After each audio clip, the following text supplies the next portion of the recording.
സ്നേഹമായി എന്നിൽ നിറഞ്ഞിടുമ്പോൾ സർവം ആപ്പാതെയർപ്പിക്കാം.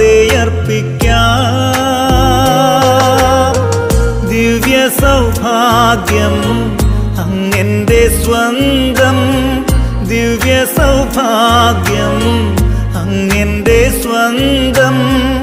ആത്മാവുണർന്നു നിൻ സ്തുതിഗീതികളായി.